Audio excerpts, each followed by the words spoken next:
نحمدہ ونصلی علی رسولہ الکریم اما بعد فاعوذ باللہ من الشیطان الرجیم بسم اللہ الرحمن الرحیم۔ حاضرین و سامعین اکرام، السلام علیکم ورحمۃ اللہ وبرکاتہ۔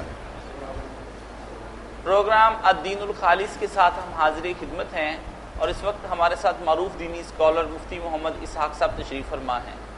مولانا صاحب، ایک سوال ہمیں موصول ہوا ہے، دوست پوچھتے ہیں کہ میں ایک شاعر ہوں اور دنیاوی عشق پر لکھتا ہوں، میرا یہ فعل کیسا ہے؟ کیا یہ گناہ جاریہ میں شمار ہوگا؟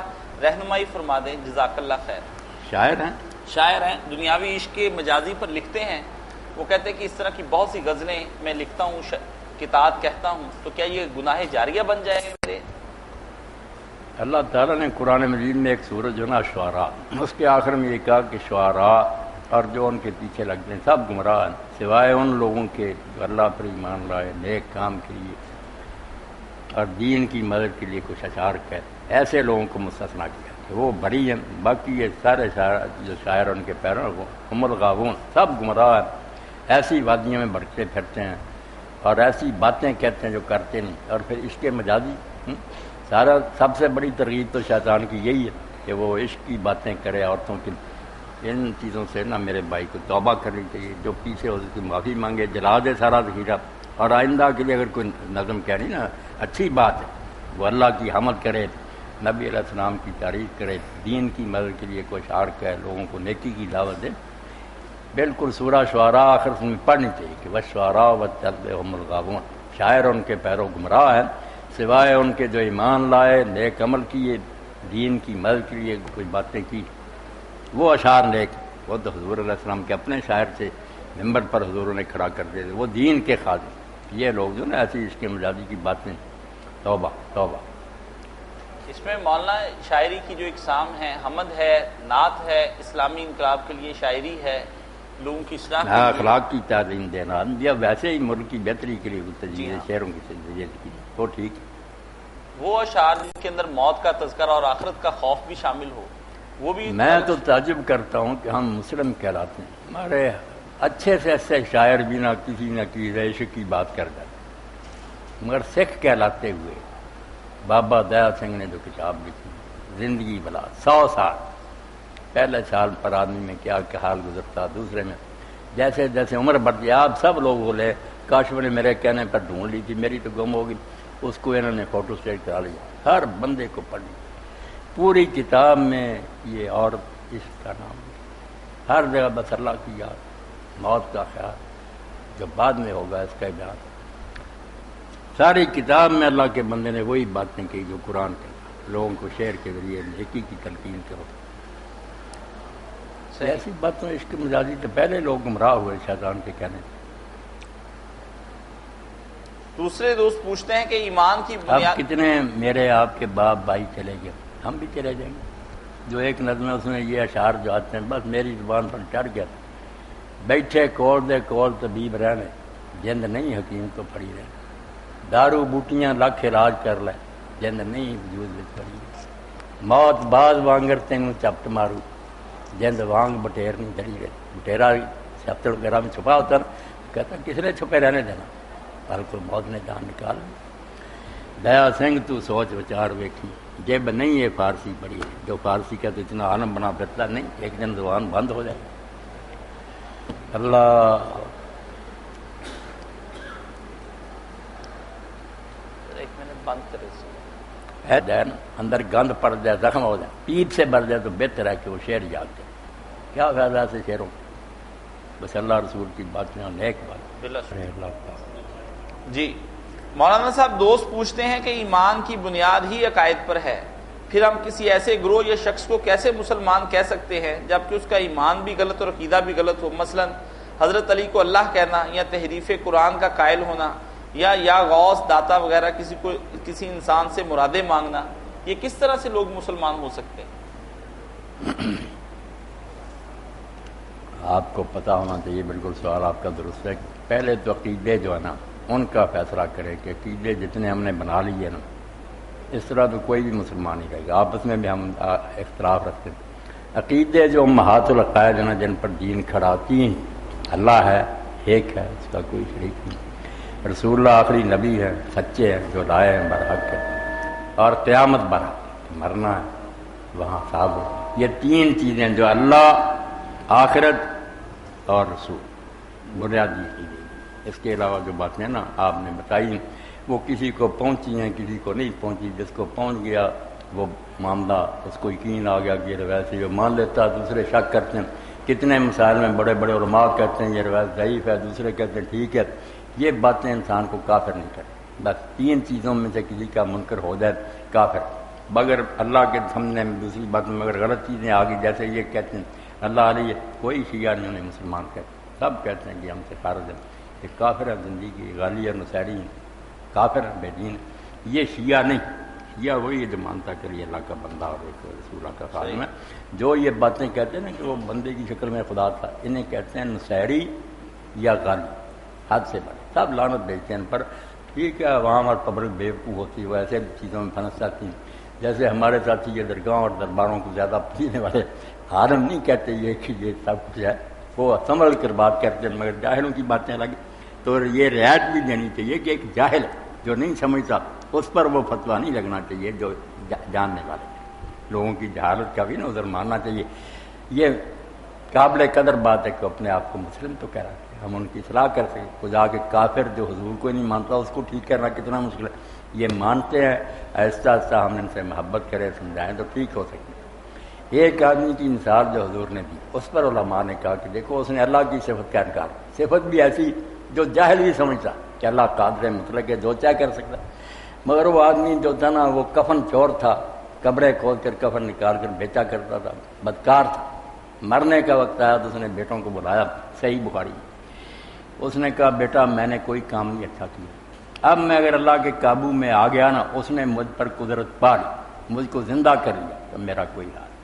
اب ایک طریقہ اس سے بچنے کا کہ مجھے جلا کرنا، میری راکھ تم کچھ پہاڑوں میں، کچھ دریاؤں میں ادھر ادھر پھیر دینا، پھر اللہ مجھے نہیں پکڑ سکتا۔ اب جاہل بھی جانتا کہ اللہ تو سب کچھ کر دے گا، مگر اس نے کہا کہ نہیں، اس طرح میں اللہ کی قدرت سے خارج ہو جاؤں۔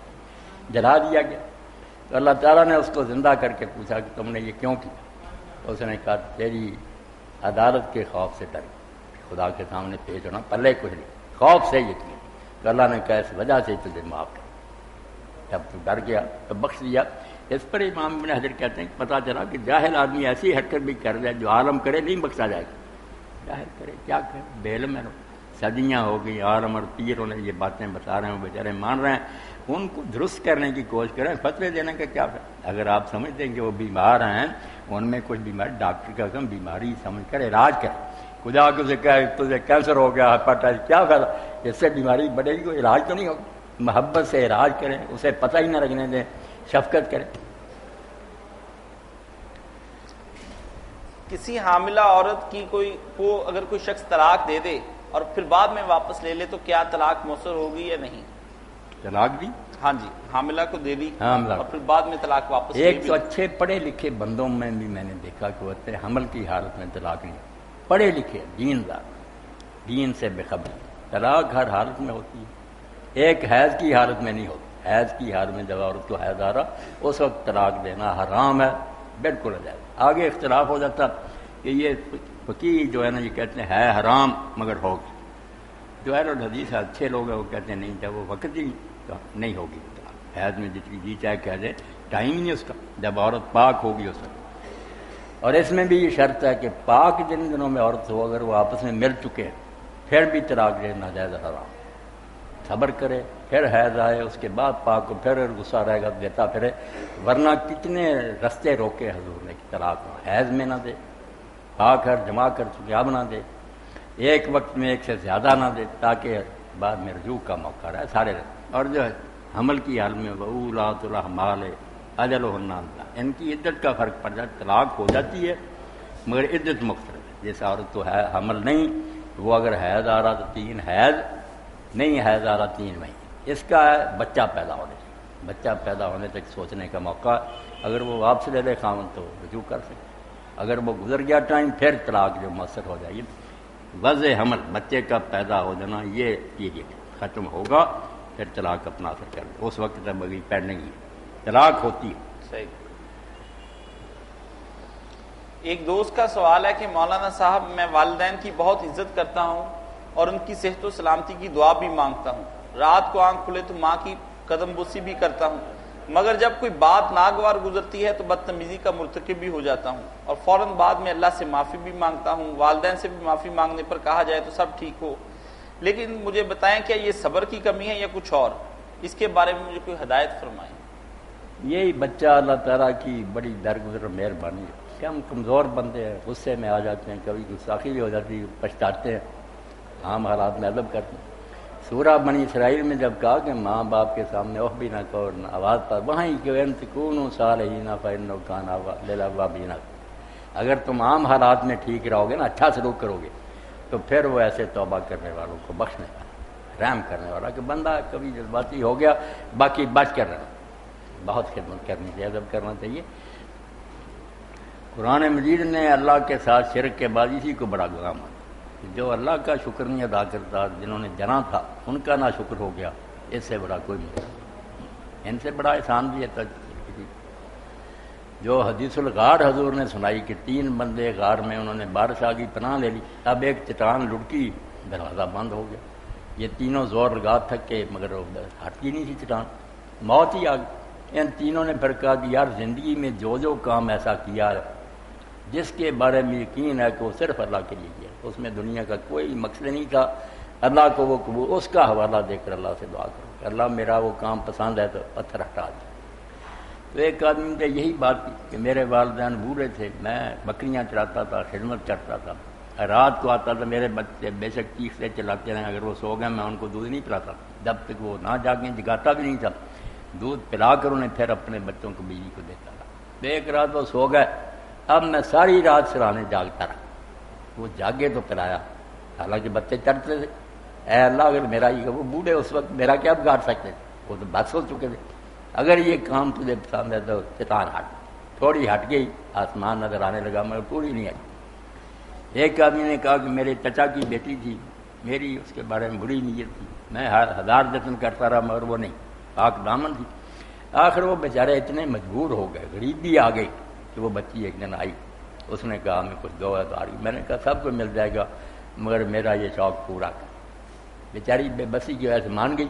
جب ہم تنہائی میں بیٹھے اور میں برائی کرنے کے لیے تیار ہو گیا تو وہ رو پڑی۔ میں نے پوچھا میری شکل پسند نہیں آئی؟ تو نے کہا یہ بات نہیں، اصل میں یہ ہے کہ میں نے کبھی اس برائی کا سوچا بھی نہیں تھا، یہ بھوک نے اور غریبی نے ہمیں ساتھ تک پہنچا دیا، تو میں تجھے کہتی ہوں کہ جو مہر اللہ نے لگائی ہے اس کے حکم سے بغیر نہ تو۔ جب حلال لی تو کہتا میں ڈر گیا، پیسے بھی دیے اور آئندہ بھی کیا کہ جب ضرورت تو لے لینا، تو اللہ یہ کام جس کے لیے ساری عمر میں خواہش رکھتا رہا، میرے خوف سے چھوڑ دیا اور پتھر ہٹ۔ اور تیسرے نے کہا کہ میں نے مزدور رکھا تھا، مزدوروں نے اپنا کام کیا، سب کو مزدوری دی، راضی ہو کر چلے گئے، ایک کو میں نے جب مزدوری دی تو وہ راضی نہیں ہوا، اس نے کہا نہیں یہ تھوڑے چلا گیا، میں نے اس کے پیسوں سے نا پھر کھیتی کی، جانور خریدے، بڑھتے بڑھتے وہ غلہ بن گیا، بہت بڑا بنا ریوڑ بن گیا جانوروں کا، کئی سال گزر گیا۔ جب وہ واپس کبھی آیا تو اس نے کہا یار میرے کچھ پیسے دے دے، میں نے کہا یہ سارا کچھ جو ہے نا یہ تیرا ہی لے جا۔ اس نے کہا میرے ساتھ ٹھٹھا نہ کر، میرے تو پیسے تھوڑے، میں نے کہا تو نہیں جانتا تیرے پیسوں سے ہی سارا اضافہ ہوا ہے، میں کیوں دھوکہ کروں، اسی کا نفع، اللہ اگر یہ کام تیرے لیے تھا ہٹا دے۔ سارا پتھر ہٹ گیا اور تینوں نکلے۔ حدیث الغار یہ بخاری میں رہتا حضور نے بیان کی، تو کبھی ایسے کام ہوتے ہیں کہ وہ کہتا میں کھڑا رہا ساری رات، اللہ سویرے جگایا بھی نہیں۔ صحیح۔ حقوق الوالدین جو ہے نا، ماں باپ کو دکھ دینا، اس کو اللہ نے نا اور اس کے رسول نے شرک کے بعد سب سے بڑا کام کر، کہ اللہ کے ساتھ شریک کرنے کے بعد سب بہت بڑا جرم یہی ہے، دونوں کو دیکھ لیتے۔ صحیح۔ مولانا صاحب دوست پوچھتے ہیں کہ مولانا صاحب قرآن شریف میں ذکر ہے کہ یہود و نصارہ سے دوستی نہیں کرنی چاہیے، مگر دوسری جانب اہل کتاب سے نکاح بھی جائز ہے جبکہ اس کی بنیادی مودت اور رحمت اس پر ہے، ایسی صورت میں سے اختلاف کو کیسے مکمل ہو جاتا ہے؟ قرآن مجید نے آپ دعا سے، ایک تو نے ابراہیم علیہ السلام کی کہ انہوں نے دعا کی ہے آپ لوگوں کو یاد ہے ربنا اغفر لی ولوالدی وللمؤمنین یوم القیامہ، ایک نوح علیہ السلام کی ہے جو سورہ نوح کے آخر میں رب اغفر لی ولوالدی ولمن دخل بیتی مؤمنا، ایک اللہ نے سورہ بنی اسرائیل میں خود سکھائی اور کہا کر رب ارحمہما کما ربیانی، میرے رب ان دونوں پر رحم کرنا، میری ماں اور باپ پر، جس طرح انہوں نے چھوٹی عمر میں جب میں بچہ تھا گوشت کا روٹا بڑی شفقت سے مجھے پالا۔ بڑے اللہ نے ساری کہانی بیان کر دی کہ تو اس وقت حیرت بھی نہیں سکتا تھا، ہمارا ربا یعنی صغیرہ، جیسے انہوں نے چھوٹی عمر میں مجھے پالا تو بھی ان دونوں پر رحم کر۔ تو یہ یاد کر لیں، نمازوں میں سجدوں میں دعاؤں دہراتے رہا کریں، رب ارحمہما کما ربیانی صغیرا۔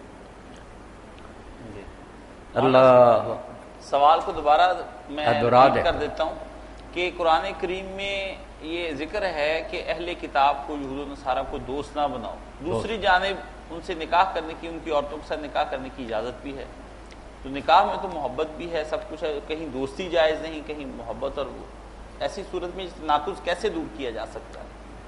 بالکل یہ بات درست ہے۔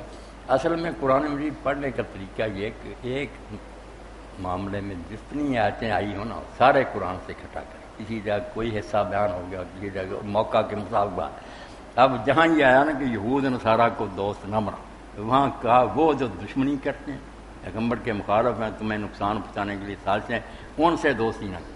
دوسری جگہ صاف لا ینہاکم اللہ نہیں روکتا کہ جو یہود و نصارہ نہیں کوئی تمہیں دکھ دیتے، کوئی سازشیں نہیں کرتے، ان سے دوستی کرنے سے اللہ نہیں منع کرتا۔ یہ بھی قرآن میں لا ینہاکم اللہ ان سے نہیں منع کرتا۔ صحیح۔ اس لیے علماء نے کہا نا کہ جو محارب ہیں، ایسے کافر جن سے ہماری جنگیں ہیں، لڑائیاں، ان کی عورتوں سے شادی مکروہ ہے۔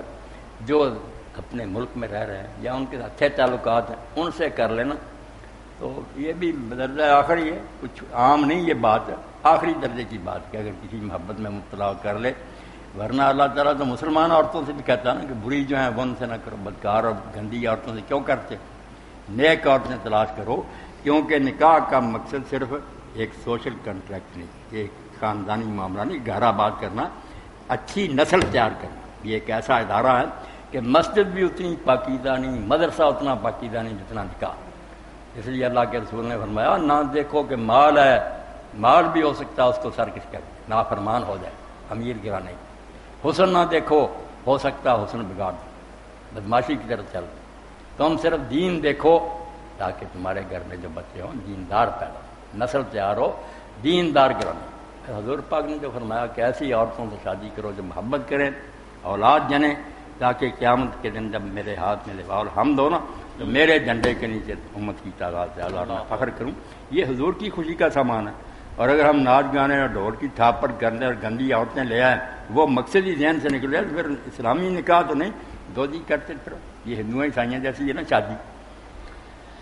اللہ مولانا یہ جدید مسائل کے اندر یہ بھی ہے کہ یورپ کے اندر کی عورتیں تو نہ اس وقت یہودی ہیں نہ وہ عیسائی ہیں، وہ تو ایک جدید تہذیب ماڈرنزم کی بیس پہ وہ ان کی زندگی گزرتی ہے، تو ان سے نکاح جو لوگ وہاں کرتے ہیں گرین کارڈ حاصل کرنے کے لیے، اس کے بارے میں آپ کیا فرماتے ہیں؟ بہت سے بیٹا اسی طرح پوچھتے ہیں کہ ہمارا مقصد کوئی نکاح کرنے کا نہیں، صرف یہ حکومت کی طرف مراحت ملتی ہیں وہ لینے، اور کئی زیادہ متع کی طرف ہو گئے کہ ہم عارضی نکاح کر کے وہ پیپر دے دیتے ہیں۔ یہ سب حرام کاریاں، بدماشیاں۔ یہ نکاح تو محسنین غیر مسافرین کی عیاشی نہیں کرنی، ہمیشہ کے لیے اسے قید نکاح میں رکھنا۔ طلاق تو ہے نہیں، کبھی بائی چانس ایسے حالات ہے، اگر پہلے نیت بد ہے وہ کیا نکاح، بدماشی ہے۔ تو یہ غلط کہ باقی جو ہے نا یہود نصارہ جب تک وہ لکھتے ہیں نا کہ ہم کرسچین ہیں، جیو ہیں، بے شک وہ کوشاں ان کے کیجیے۔ حضور کے زمانے میں جو اہل کتاب سارے ولی تھے، ان میں 3 خدا ماننے والے تھے، عیسیٰ علیہ السلام کو بیٹا کہنے والے، عزیر کو، وہ سب اہل کتاب گنے، جیسے ہم مسلم گنے جاتے ہیں، ہمارے اندر بھی کتنے گندے کیجیے۔ تو جب تک وہ اہل الکتاب ہے نا یہود نصارہ، قانونی طور پر نکاح ٹھیک ہے۔ باقی جو دین کے مقاصد ہیں ان کے تحت تو میں نے عرض کیا نا کہ مسلمان عورتوں سے بھی دیندار چھٹ لیں۔ صحیح۔ آج کی مسلمان عورتیں جو بچوں کو بے راہ رو کر رہی ہیں، وہ اپنے بچوں کی صحیح پرورش نہیں کرتی، جا کے وہ ایک یہودی عورت جو ہے وہ لا کے بچوں کو کہاں دین سکھائے۔ اب تو ہماری ماؤں کی گود اور ہمارے باپوں کی گودے میں بدینی کے گھر، ان کو شروع سے تصویریں دکھاتے ہیں، کمپیوٹر دکھاتے ہیں، دین نہ خود نماز پڑھتے ہیں، بچے شروع سے دیکھتے ہیں کہ ابا بھی نہیں پڑھتے، اس لیے دین ان میں کہاں، بہت جرم کر رہے ہیں۔ کوئی ایسی حرکت بچوں کے سامنے جس سے انہیں برا سبق ملے نہیں ہونی چاہیے، ایسا نمونہ دیکھ کے انہیں دین کا پتہ چلے، دین کی طرف آئے۔ صحیح۔ محمد عمران صاحب سعودی عرب سے پوچھتے ہیں، مولانا صاحب میں نے یہ ایک واقعہ پڑھا ہے کہ حضرت موسیٰ علیہ السلام کی زبان میں لکنت تھی، دوسری جگہ پر انہوں نے قرآن کریم میں ذکر آتا ہے کہ یا اللہ میرے بھائی ہارون کو میرا مددگار بنا دے کہ جو مجھ سے زیادہ فصیح ہے، تو وہ خود بھی فصیح تھے ایسی صورت میں؟ کوئی کہتے ہیں لکنت تھی، لیکن قرآن سے آتا ہے مجھ سے زیادہ فصیح تھے، یہ ان کے حق میں جاتی ہے، ان کے مخالفت میں یہ روایت جاتی ہے۔ عمران نے جو بات پوچھی نا، کیونکہ مشہور ہو گیا کہ موسیٰ علیہ السلام جو تھے انہوں نے بچپن فرعون کو شک ہوا، کہانی بنائی ہے کہ فرعون بیٹھا تھا، ایک بچہ جو بنایا ہوا تھا، انہوں نے اس کی داڑھی پکڑ لی، اتنے زور سے کھینچی، وہ چیخ اٹھا، اس نے کہا یہ بچہ دشمن یہ قتل کر دیا۔ بیوی نے کہا نہیں یہ بچہ اس کو کیا پتا، وہ نیک سی آسی ہے۔ تو اس نے پھر کہا امتحان کر لیا، ایک طرف ہیرا رکھا چمکتا ہوا سرخ، ایک طرف آگ رکھی، کہانی ہے۔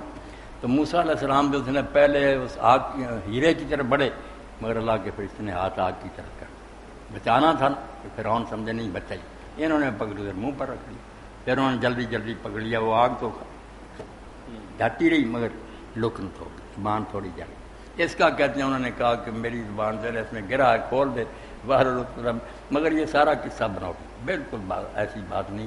پیغمبر جو ہوتے ہیں اللہ کے وہ ہر لحاظ سے ٹھیک ہوتے ہیں، جسمانی بھی، عقل اور روحانی طور پر۔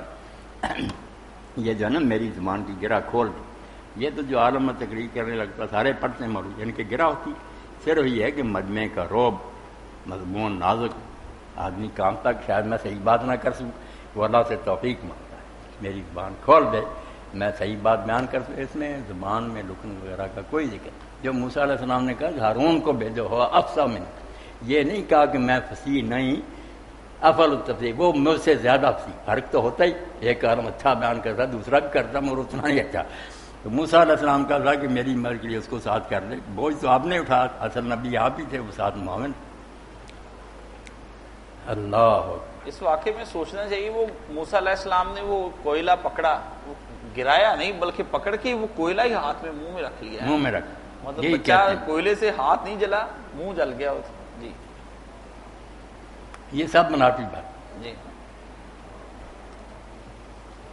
ایک صاحب پوچھتے ہیں باسط جوید صاحب کہ مولانا صاحب اکثر بریلوی بھائیوں کے ساتھ بات ہوتی ہے تو وہ ہمیں بڑا تنگ کرتے ہیں، وہ کہتے ہیں کہ آپ کے جو بندیوں کے اور اہل حدیثوں کے جو تراجم ہے قرآن کریم کے وہ صحیح نہیں ہے، اصل ترجمہ مولانا احمد رضا خان بریلوی رحمۃ اللہ علیہ نے کیا ہے، آپ کے تو تراجم میں جگہ جگہ نبی صلی اللہ علیہ وسلم کی بے عزتی، عربی سے لا علمی اور طرح کی بہت سی باتیں ہیں، وہ ہمیں حوالے بھی دکھاتے ہیں، میں بڑا پریشان رہتا ہوں۔ آپ کے ان کے ترجمے کے بارے میں اور علماء دوسرے علماء کے ترجمے کے بارے میں کیا موازنہ ہے؟ کوئی نمونے دیتا نا بیادبی وغیرہ کی پھیری جا، جیسے ہمارے اکثر علماء نے کہا واہ وجدہ کا ظالن فہدا، اس کے تحت آیا ہے۔ بات یہ ہے کہ جن لوگوں نے ترجمے کی بیادبی کسی نے نہیں کی، لفظ جو ہے اس کا ترجمہ کر لیا، کسی نے ذرا کہا کہ اسے عام لوگ نہیں سمجھ سکیں گے، غلط سمجھ لیں گے، انہوں نے ذرا احتیاط کر لی، کچھ مفہوم بدل کر لکھ دیا۔ سب نیت نیک ہے علماء کی، رسول اللہ کے بعد میں محبت کرنے والے ایک دوسرے سے بڑھ کر سب کے ترجمے عمدہ ہی عمدہ۔ باقی اگر کوئی نظر آتا ہے کہ اردو زبان کی کوتاہی کی وجہ سے وہ لفظ نہیں ٹھیک معلوم ہوتا یا اس سے غلطی ہوتی ہے، جیسے قرآن مجید میں بار بار آتا ہے یعلم، اللہ نے یہ کام اس لیے کیا تاکہ وہ جان لے، یہی ترجمہ کرتے۔ اب اس سے پتہ چلتا ہے کہ اللہ کو پہلے نہیں پتہ، لوگ یہ کام کریں گے تو جانیں گے۔ لفظ عربی کا یہی ہے یعلم، مگر اردو میں سے مغالطہ رکھ جاتا کہ اللہ پہلے نہیں جانتا، کہ وہ کہتا ہے میں یہ اس لیے حکم دیتا ہوں تاکہ جان لے۔ تو اس کا یہ کہنا چاہیے کہ ایک علم ہے خبر ہونا، تو پہلے سے دنیا نہیں بنی تو اس وقت سے سب جانتا۔ ایک ہے ظہور، کہ اس علم کا لوگوں کے سامنے بھی اظہار ہو جائے، اس لیے جاننے کی بجائے ترجمہ کریں تاکہ اللہ تعالیٰ ظاہر کر، ان کو حکم دیتا کہ اپنا اندر جو ہے نا اچھا برا وہ ظاہر کرنے لوگوں کو پتہ چل جائے، یہ معنی ہو جائے لکھ دیں تو سب پڑھنے والے جو ہے نا غلطی سے بچ جائیں۔ لفظ وہی ہے تاکہ اللہ جان لے، جاننے سے مراد یہ کہ اللہ تعالیٰ ایسے حکم دیتا ہے کہ ان پر عمل کرنے سے کھڑے اور کھوٹے جو ظاہر ہوتے ہیں الگ الگ ہوتے ہیں۔ یمیز اللہ ایج ترجمہ کرے کہ اللہ کا اس لیے حکم دیتا تاکہ اچھے برے الگ الگ ہوتے لوگوں کو پتہ چلے۔